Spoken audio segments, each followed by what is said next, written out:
Hi everyone! Welcome back to my channel. I'm Isha, and for today's video, I'll be doing a review video na matagal ko nang hindi nagagawa. But for today, ang i-review ko is the newest product na nare-release ng Sunnies, and these are the Lifebrow. So meron silang pencil and then merong gel. At nahulog siya.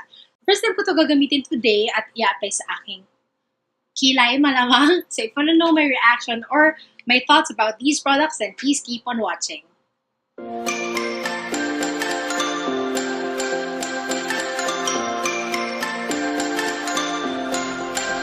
For the Lifebrow collection, merong brow defining skin pencil at merong a stay all day grooming gel. Meron silang dalawang colors na release, and I have here the ash brown and then merong isa which is the warm brown. I think mas bagay sa akin yung ash brown kasi wala namang color yung hair ko.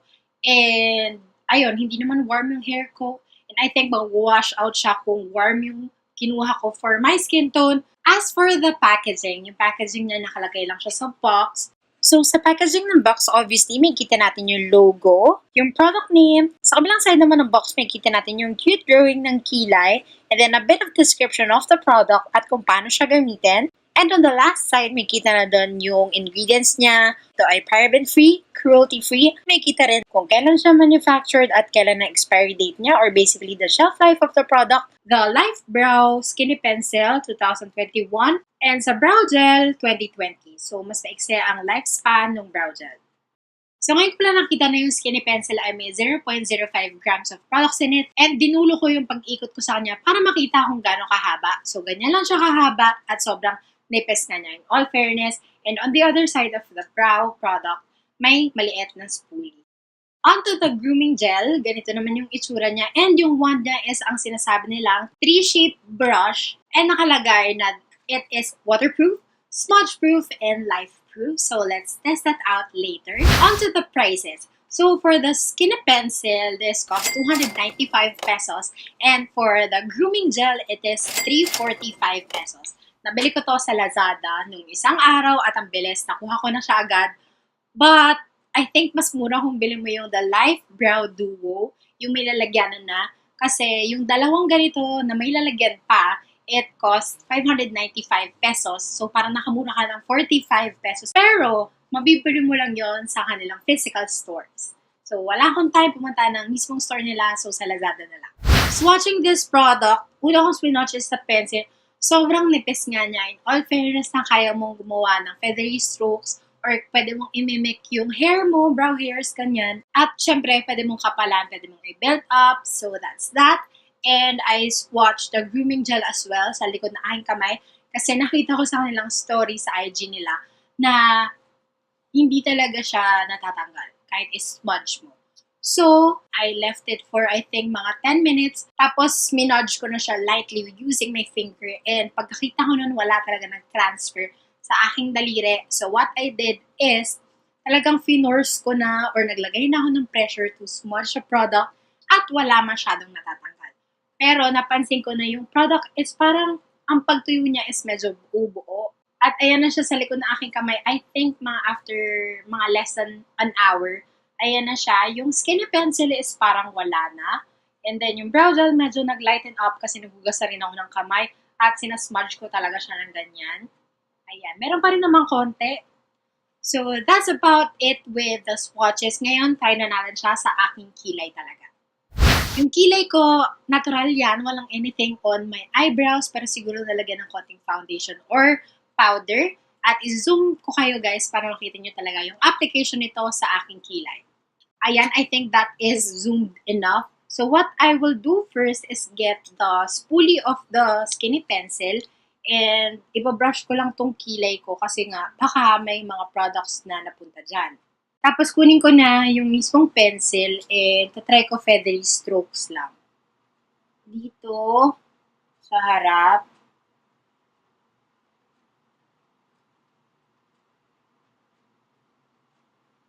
In fairness, nakuha agad. Hindi ko dinidiinan yung pressure ng pag-apply nito. Pero ayan o, na-fill in niya na tong part na to. Ito, wala pa. At hindi mukhang peke yung kilay ko. Sobrang light-handed lang ako mag-apply nito. Pero, ayun, in fairness, nakukulay siya agad.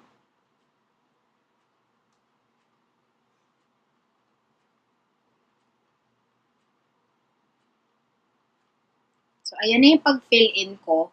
Kita nyo naman kagad yung difference ng walang product sa meron. Balik ako doon sa spoolie just to brush it out para ma-blend.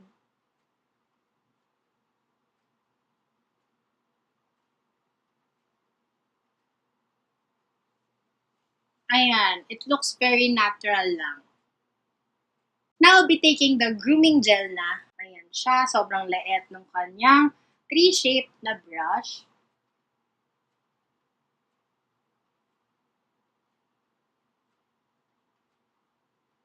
Pinabrush ko lang yung brow hairs ko with this product.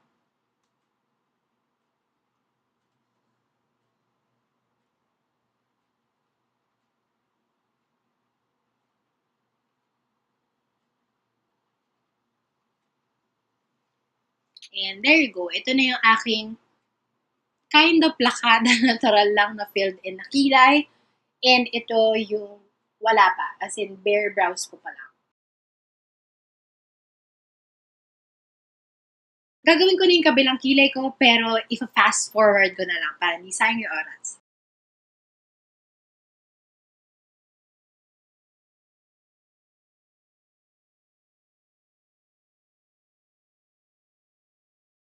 So, ayan, ito na yung kilay ko na may pencil lang. And this is the kilay na may brow gel.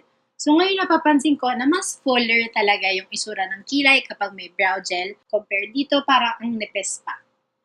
Siyempre, lalagyan ko na ng brow gel para mukhang pantay.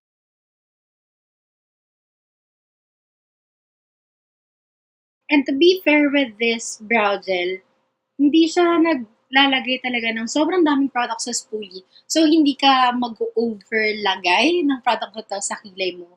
Unlike yung ibang brow gel, ganun. Ito, konti lang. Ayan, so I think pantay naman na yung kilay ko.